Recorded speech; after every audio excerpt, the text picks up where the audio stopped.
déclaration de Maître Bitté du Sénégal. Qu'est-ce que vous répondez à cela? Je vous remercie, Monsieur le Président. Je note que l'État du Sénégal s'obstine dans sa volonté de m'empêcher de défendre Monsieur Sonko après m'avoir expulsé du territoire le 30 mars, alors que je me rendais à l'audience pour le défendre dans le cadre de l'affaire Bamba Niang, dont il est fait mention sans aucun motif légitime, après m'avoir fait arrêter par des hommes encagoulés et expulsé du territoire lorsque je m'étais rendu pour le défendre dans l'affaire pénale à laquelle il était confronté pour des accusations particulièrement extraordinaires qui lui avaient été infligées le 28 juillet dernier. Il se trouve qu'aujourd'hui, y compris à la CEDEAO, ceux-ci cherchent à me faire expulser de ce dossier. Je dois leur faire peur. Je tiens à dire très simplement deux choses. D'une part, la Constitution et l'élection de domicile sont parfaitement régulières dès lors que l'affaire que vous avez à traiter est directement liée à l'affaire de diffamation concernant M. Bamba Niang, dont il a été fait mention. Dès lors, la Constitution et l'élection de domicile dont il est fait mention auprès de mon confrère est valide pour la saisine de la CEDEAO, qui peut être considérée comme une instance qui vient justement traiter et intégrer cette affaire. D'autre part, dans le cas où mon confrère ne se contenterait pas de cette désignation, j'ai immédiatement fait transmettre la Constitution et l'élection de domicile qui avait été élaborée hier à votre cour et à votre greffier afin de régulariser la situation dans le cas où cela posait problème. Je suis sûr que mon confrère Seyd Larifou pourrait le faire immédiatement en des délais tout aussi courts. Je tiens à rappeler qu'on est dans une circonstance où l'on voit plaider des agents judiciaires de l'État sans robe, où l'on a vu tout à l'heure plaider quelqu'un qui n'était pas avocat. Il me semblerait grossier et inacceptable que l'on exclue des avocats qui sont parfaitement titre et mandat pour intervenir au prétexte de motifs procéduraux qui sont inventés à la dernière minute. Et nous reviendrons, j'imagine, sur la question des pannes d'électricité et du manque de générateurs qui semblent habiter l'État du Sénégal aujourd'hui. Alors, Maître,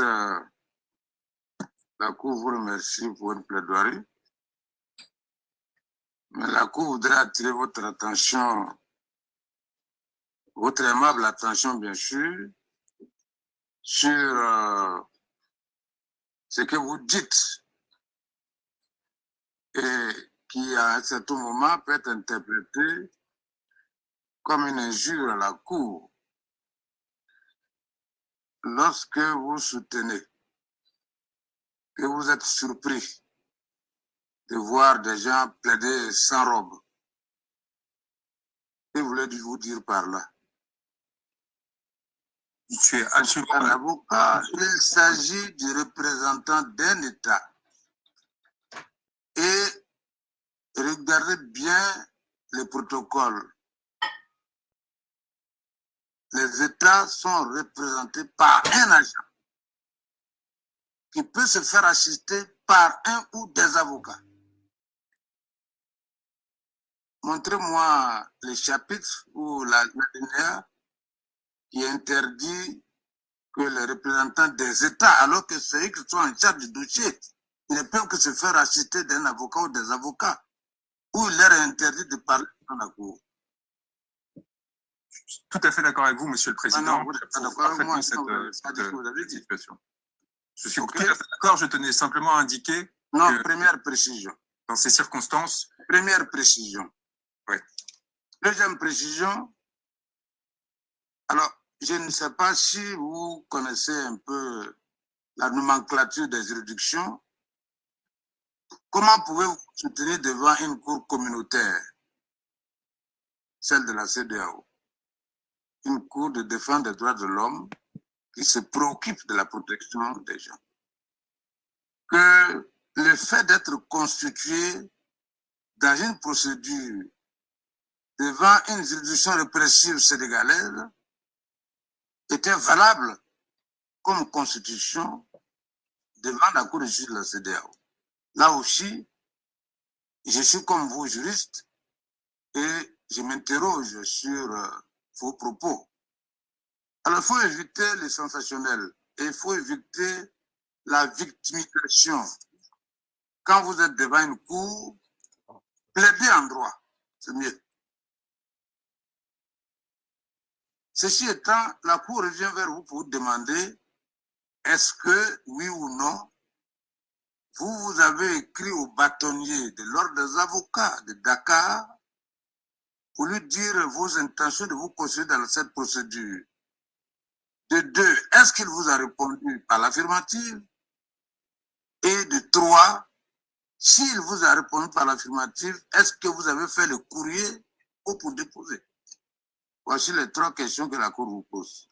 Monsieur le Président, il a été évidemment signifié à mon bâtonnier ainsi qu'à mes confrères que je me constituais pour les intérêts de Monsieur Sonko. Vous avez la lettre que vous l'avez adressée au bâtonnier. Sauf erreur de ma part, Monsieur le Président, si je peux me permettre de vous répondre.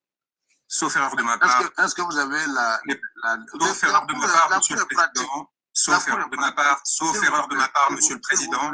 Il ne s'agit pas d'une. S'il vous plaît. Il ne s'agit pas d'un régime d'autorisation, mais un régime déclaratif. Cette déclaration a été faite et elle peut vous être transmise sans aucune difficulté. Vous posez trop de difficultés pour vous-même. La Cour est pratique. La Cour demande, est-ce que vous avez le courrier que vous avez adressé au bâtonnier? Et bien sûr, le courrier est à votre disposition et il peut vous être transmis si vous souhaitez suspendre l'audience dans l'immédiat. Et qu'est-ce que le bâtonnier a répondu? Il s'agit d'un régime déclaratif et non d'un régime d'autorisation, Monsieur le Président. Ah, mais pourquoi on va déclarer? Quand on déclare là, on regarde. Il y a des gens à qui on peut refuser. Ça se fait. Le bâtonnier. C'est vous qui faites ces conclusions. Bon, un régime déclaratif. Je ne représente pas l'État sénégalais, donc je ne peux pas me lancer dans ce débat avec vous. Monsieur le Président, si vous souhaitez nous empêcher de plaider la cause de Monsieur Sonko, allez-y. Ne cherchez pas de prétexte pour le faire. Si vous voulez quoi? Si vous souhaitez nous empêcher de plaider la cause de Monsieur Sonko, faites-le. Ne cherchez pas de prétexte. Vous êtes impoli en disant ce genre de choses à une cour de justice communautaire. Est-ce que vous pouvez revenir un peu en bas pour parler plus respectueusement à la cour? S'il vous plaît. Monsieur le Président. Pouvez-vous revenir un peu en arrière pour parler respectueusement à la cour? Monsieur le Président, si vous voyez ce que j'ai dit tout à l'heure, si vous souhaitez m'empêcher de défendre la cause de M. Sonko, ne cherchez pas prétexte. Parlez du droit. Si vous cherchez prétexte pour m'empêcher de défendre M. Sonko, ne cherchez pas prétexte. Vous êtes vraiment impoli. Je suis parfaitement respectueux de la cour. Je suis parfaitement respectueux de la cour, monsieur le Président. Je souhaite plaider la cause de mon client et je souhaite plaider la cause de mon client. Très bien. Bien, le deuxième avocat, s'il vous plaît. Monsieur le Président. Oui, alors on a remis en cause votre constitution. Oui, j'ai entendu. J'ai entamé les démarches nécessaires. J'ai communiqué hier à la Cour ma lettre de constitution et ma domiciliation au cabinet de mon confrère